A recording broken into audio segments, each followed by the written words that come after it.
So I just penned an open letter, probably pointless, probably a waste of time, but do you know what? When the aliens eventually come down and say, why didn't somebody stand up and say something? Maybe they might just find the video, my tweet, who knows, of saying, listen, government, our industry is absolutely destroyed in the restaurant industry. And what I'm asking for is basically everybody who's in the industry to kind of, put more pressure and come out and start shouting and screaming, because the time of sitting down saying nothing, it's done, it's over. And I'm only speaking on behalf of the restaurant industry, but I know this is in so many industries, so many small self-employed businesses across the country at the moment, where it has come to the point where it's literally pointless being self-employed, because the costs of doing business have gone so high, so ridiculously out of control, that at the end of each month, you're just not getting ahead. And we're one of the lucky ones. I'm talking to so many business owners, so many restaurant, bar owners, small businesses across the country, and every single one of them are saying the exact same thing. And they're saying, look, please use your platform. Please. And that's why I keep shouting and screaming, because just maybe if more people came and shouted and screamed with me too, we might just get the pressure that's going to be required. I've sent it off. I put it on Twitter publicly, but I've also sent it directly to Micheál Martin, Simon Harris and Peter Burke, Minister for Enterprise and Tourism, in hope that I can get a meeting, in hope that I can turn around and say, lads, everything I have said that was going to happen in the last 4 or 5 years that was going to happen has happened. And our industry is now at the point, and it's kind of like a sleeping giant at the moment, because a lot of rural businesses are now coming into kind of the actual tourist season, and people are just kind of more concentrated on trying to get through that. But I can tell you the first 4 months of this year were the worst 4 months that I've ever seen, and that nearly every single business person that I'm speaking to is telling me the exact same thing. The first 4 months were so bad that we're already way behind starting the season. And if the season is bad, it literally means utter carnage come winter time. A lot of people are renting. They're just going to hand the keys back. A lot of people are just kind of under too much pressure. And a lot of people basically are saying, what the fuck am I doing this for? I could literally rent out my premises to somebody else. I could go, if I'm old enough, I can go retire. If I'm old enough or not, I can go work for somebody else and do 2-3 days a week plus the rental income. I'll have the same money at the end of the day. So people are now, the amount of business people that have contacted me and go, what the fuck am I doing this for? To literally pay my staff, to struggle to pay revenue. And this is what they don't understand. What they don't understand is that the margins are now so tight, particularly in the restaurant industry, that after paying all the bills, because the cost of produce has gone through the roof, wages has gone through the roof, the employer's RSI has gone through the roof, the cost of electricity and energy has gone through, everything has gone through the roof, that there's literally nothing left to pay your VAT, to pay any other revenue obligations that you might have, to pay your mortgage, to pay your rent. Everything is such a struggle that people are just going, what's the fucking point? Will it happen? Will they talk to me? More than likely not. But I'm trying. And if more and more people get this message out, I don't know, can you repost these videos? I have no idea. But if more and more people in this industry stand up, because the associations are not coming to help. And you can be stick your head in the sand for as much as you want, thinking that they are. They're not. And how do we know that? Because they've done nothing in the last few years. Shouting and screaming, it got them absolutely nowhere, because they weren't looking for the right things.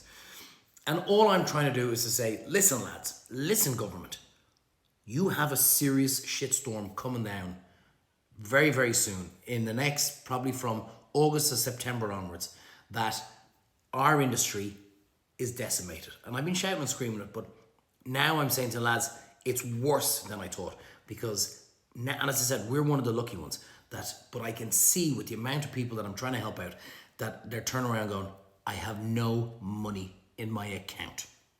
I have no money in my account. I can't pay anything. What do I do? And they're hanging on for dear life in hope that the season's going to be somewhat decent. It's gone quiet at the moment, in the sense that nobody's really shouting and screaming about the amount of tourist accommodation that has been given away to refugees and asylum seekers that is coming in. They've made 1 or 2 nice little kind of, sound bites by saying another plane has gone back and deported another 30 odd, 40 odd Georgian people. We are making headways, and I know they're trying to make it more difficult to get into the country, and I know less people are coming into the country, but they have admitted themselves that over 80% of what's here should not be here. And let's just put that into context. That's 4/5 of what has come into the country should not be in the country.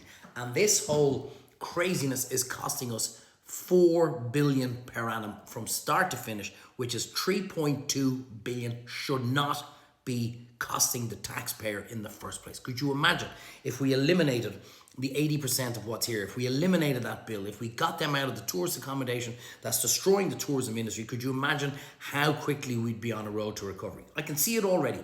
Hotels said last year, this is great, we can charge any rate we want because, well, so much of the accommodation has gone to tourism or gone to refugees. You can see the rates now are pretty much half of what they were this time last year because the tourists aren't coming. They're not paying that amount of money. Nobody can blame them.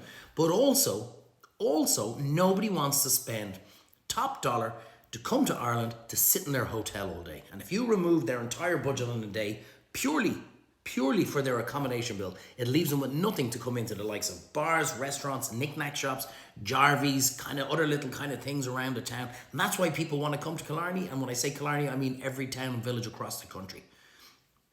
I don't know if I'm going to be able to manage to get a meeting with any of the three guys, or with all the three guys. And who are you fat bald burger flipper, thinking you can meet them? I'm just a guy who's trying to turn around and say, listen, lads, it might have gone quiet, people mightn't be shouting and screaming, but I'm telling you, there is an absolute sleeping giant of a clusterfuck about to happen this winter within the restaurant industry and many other industries. We are in serious trouble. We are in serious risk of a load more businesses going under, and the cost of that to the government is going to be far more than what they would do if they could just help the businesses that are in trouble right now. A waste of time? I don't know. But you got to try, don't you? You got to try. I can't just sit here and say nothing. I'm screaming. I know a lot of these guys. I know a lot of you are watching me here. For all the high-profile restaurant owners in the country, lads, you got to shout and scream with me. I can't do it on my own, and you might all think I'm crazy and mad and, just shut up and get on with your own thing. But if you give a shit about our industry, I'm actually begging you to come and help me and shout and scream. I have no problems if 10 of us go try and meet these guys. I'll send another email to say, lads, I actually got a lot of high profile guys coming in. We all want to sit and meet and talk with you. And maybe that's what it's going to take. I can't do any more than what I'm trying to do, but I just hope that maybe, just maybe, they're going to listen. And you'll hear all the things going, you'll have nothing and own nothing and you'll be happy and you'll have all this kind of... I mean, you really got to think that that's not true, don't you? You really got to hope that your government don't want to shit all over you, don't you? I don't know, maybe I'm being too naive. And I understand the laws of economics that dictate there's going to be places closing, there's going to be places opening, but the ones opening, like the guys who are closing have been around for 15, 20, 25 years, and they're getting out because they're just going, what's the point? The guys who are opening, it's just a never-ending cycle. We can see what kind of businesses are opening. They're not Indigenous Irish businesses. They're not why tourists are flocking to our shores. And if we continue to destroy our tourism industry, we will have nothing left. And trust me, you will soon realize very, very quickly all the other businesses, all the other industries that are so dependent indirectly on tourism. So, anyway, Micheál Martin, Simon Harris, Peter Burke, or anybody in politics with an ounce of a backbone, we need you to step up to the plate right now and save our industry, because otherwise you can just forget about it. Anyway, let's hope, see what happens out of this. Probably nothing, but look, hey, at least I tried.